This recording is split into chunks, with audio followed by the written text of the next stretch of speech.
Assalamualaikum warahmatullahi wabarakatuh. Selamat datang kembali di channel saya. Jadi di video kali ini kita akan mengenal interface dan fungsi dasar dari aplikasi Adobe Illustrator. Nah, seperti yang kita ketahui bahwa Adobe Illustrator ini adalah sebuah aplikasi desain yang profesional yang berbasis vektor.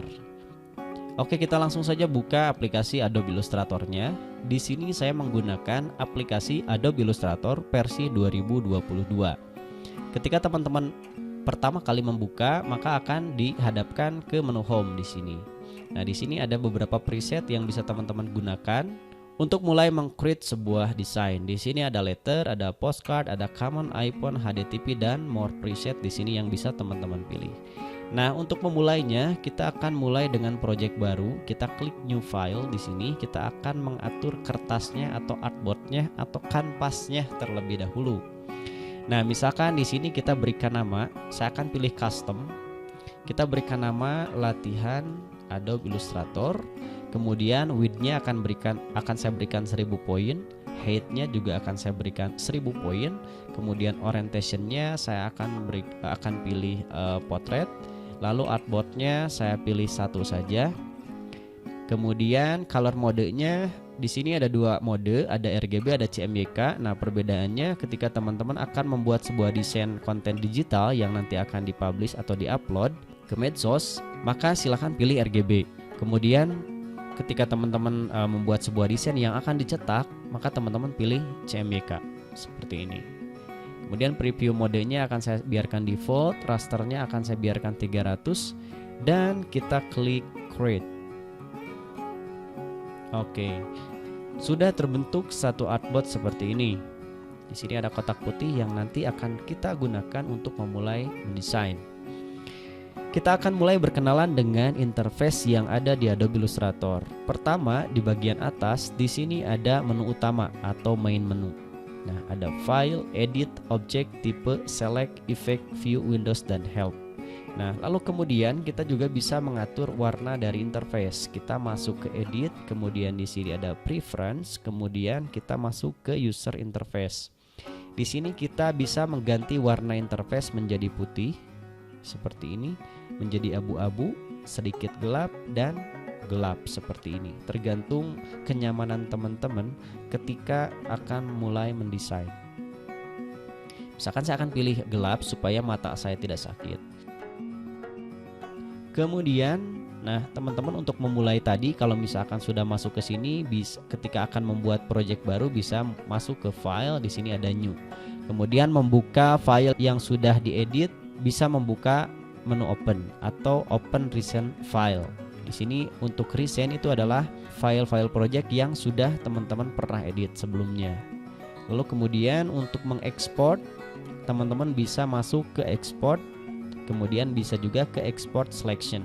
Misalkan logonya yang sudah kita buat atau desainnya yang sudah kita buat sudah selesai, teman-teman bisa langsung ekspor ke sini. Lalu kemudian bisa dirubah ke format atau tipe file yang teman-teman inginkan. Misalkan JPG, PNG dan lain sebagainya. Kemudian di bawah menu utama di sini ada control panel. Nah, di sini fungsinya adalah membantu toolbox yang kita pilih. Misalkan teks, nanti di sini akan muncul warnanya, jenis hurufnya, line-nya nanti di sini akan muncul. Nah, ini adalah control panel. Lalu kemudian di sebelah kiri saya di sini adalah toolbox atau toolbar. Nah, ini adalah alat-alat yang nanti akan kita gunakan untuk mengedit. Nah, saya akan contohkan salah satu. Perbedaan dengan aplikasi yang lain, di sini di Adobe Illustrator ini kita bisa menambah artboard atau istilahnya kalau di sosial media itu adalah carousel ya. Kita bisa membuat lebih dari satu artboard. Nah, ini artboard yang pertama yang warna putih yang terlihat. Kemudian kita bisa menambah dengan klik artboard tool di sini. Lalu kemudian kita bisa klik plus. Nah, nanti dia akan bertambah di sini. Nah, sehingga kita bisa mendesain beberapa desain dalam beberapa artboard di dalam satu project seperti ini. Kita tambah lagi menjadi 3 dan seterusnya. Itu. Nah, itu untuk artboard. Jadi kita bisa menambah beberapa artboard yang kita perlukan. Lalu kemudian ke sebelah kanan saya di sini ada panel area. Nah, kemudian di sini ada collapse panel. Collapse panel ini fungsinya untuk memunculkan menu-menu yang kita butuhkan. Bagaimana cara memunculkannya? Teman-teman bisa masuk ke Windows. Misalkan kita akan munculkan artboard di sini ya. Nah, nanti dia akan muncul di sini menu artboardnya. Jadi tanpa harus kita masuk ke menu di sini, di collapse panel ini kita sudah bisa memilih beberapa menu yang kita butuhkan. Nah, ini adalah artboard, ada total 1, 2, 3 karena artboard kita ada 3. Teman-teman bisa menghapusnya di sini. 1, 2. Nah, jadi tersisa jadi 1 artboard. Nah, itu untuk collapse panel. Kemudian di sini ada panel area, nanti ada layer, kemudian ada gradient untuk mengatur warna, library dan lain sebagainya. Nah, ini membantu kita dalam mengerjakan atau membuat sebuah desain seperti itu. Itu saja tutorial dari saya untuk pengenalan interface dari Adobe Illustrator. Sekian, wassalamualaikum warahmatullahi wabarakatuh.